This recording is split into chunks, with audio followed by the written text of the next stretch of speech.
going on, folks? Chris, the Dating Doc here. And I really, I have different types of videos that I do, everything from online dating reviews to commentary to my podcast that's recorded and uploaded onto YouTube. But something that I really enjoy doing is commentary on articles, especially substantial, sound researched articles. This one's from Science Daily, and it's talking about what I consider the two superpowers, something that I have in some ways prided myself in, which is ironic, right? When you think about empathy and perspective taking, but it's something that I've utilized when it comes to the military, my relationships with friends and family, and obviously romantic relationships and dating. I feel that these are two skills that are highly missing nowadays. We take for granted, and we're going through some sort of atrophy when it comes to that. Everything from social justice movements, the elections, this feeling of just being selfish and being in your own little cave, even though ironically we're plugged into quote unquote social media, and we lose out on this skill to connect. So I was researching this and originally was going to make a YouTube video on something else, dating related, obviously. But I think that empathy and perspective taking is a skill that we need to be reminded of. Skills, I should say, since they're two separate skills, but they do work together hand in hand. So sources: Max Planck Institute for Human Cognitive and Brain Sciences. And what it's basically talking about, and I'll actually link the article in the description here, but I'll read some snippets here. Understanding what other people want, how they feel, and how they see the world is becoming increasingly important in our complex globalized society. Super important, again, finding that relevancy when it comes to romantic relationships, but this transcends just the world of dating. We're talking about business relationships, sales. For example, me in the military, I work in a role where I'm actually trying to sustain relationships in South America with South American military. So these social skills are primal. These are things that we just need nowadays.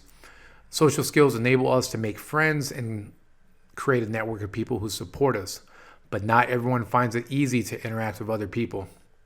You can be an introvert, extrovert, and not be able to connect with other folks. One of the main reasons is that two of the most important skills, empathy, being able to empathize with other people's emotions, and the ability to take a perspective, being able to gain an information by adopting another person's point of view, are developed to different degrees. We are sort of we're stuck in this wheel of disagreeing with each other. And that has a trickle-down effect when it comes to dating. I have heard of some clients that go on dates and the entire conversation is centered around what political belief someone believes. It doesn't go into their character traits or personality traits.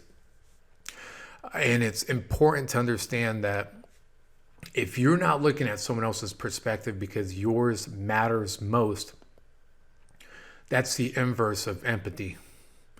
To me, the inverse of empathy is being selfish.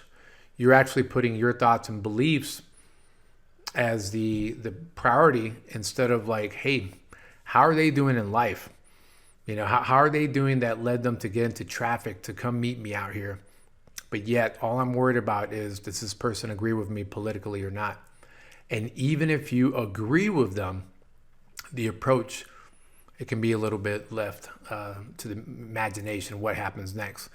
So researchers have long been trying to find out what helps one to understand others. The more you know about these two social skills, the better you can help people to form social relationships. Now, just like I talked about, both of these skills work hand in hand. If you have the empathy and you look at someone else's perspective, you're onto something. Can you imagine having a manager at work that has empathy for you having a stressful day at work? And not only that, but they also understand your perspective, whether it was other managers, other coworkers causing you stress, or the work tempo that just caused you to have an episode, whether that meant crying, whether it meant that you're so stoic and you're so tired of what you're doing, but you have a boss that understands that. You want to work harder for that boss when you understand that they truly do care, and not only care, but understand your situation. Same thing with partnerships.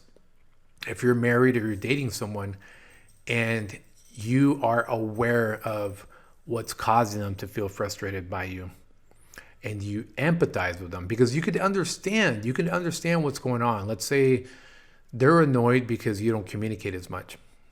Okay, got it. You understand that.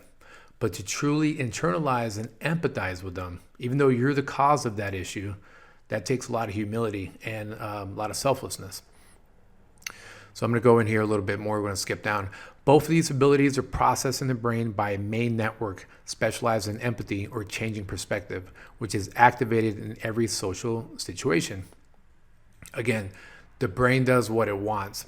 And if you feel that the shortcut is to not have empathy and not see someone else's perspective, which is a virus that's happening right now. We're going through this social virus where we feel we don't need to listen to the other person's side. They only need to listen to ours.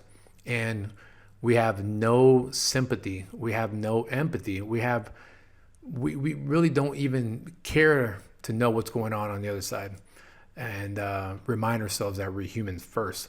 So you can imagine if that's happening at a rampant level, how that can affect online and offline dating communication.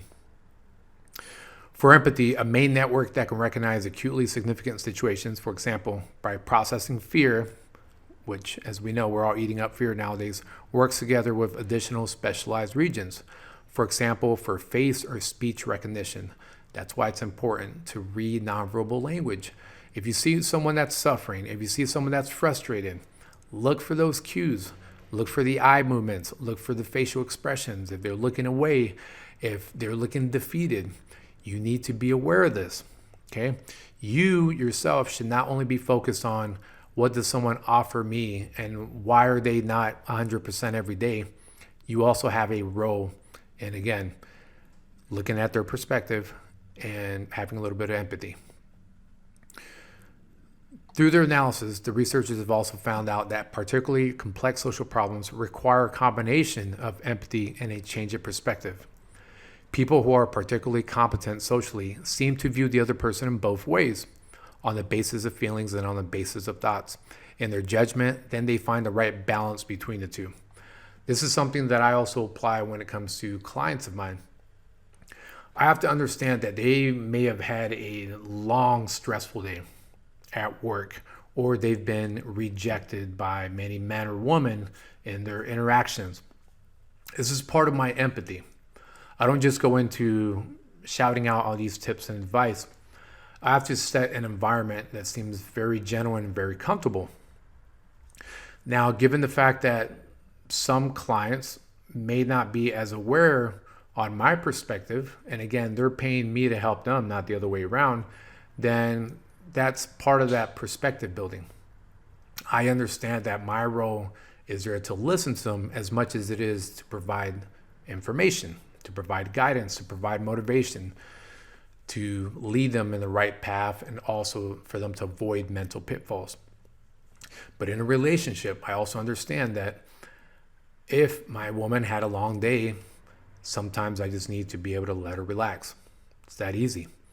Now, what ends up happening is some people get very selfish and they think of, you know what, I need to get some attention. I need to be treated in such a way, without taking the other perspective, without having that true empathy.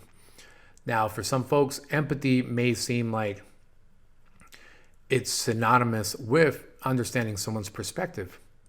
It doesn't, it sort of does. What it's saying is that empathy is that you care enough about the other person's perspective. Understanding the other person's perspective is different.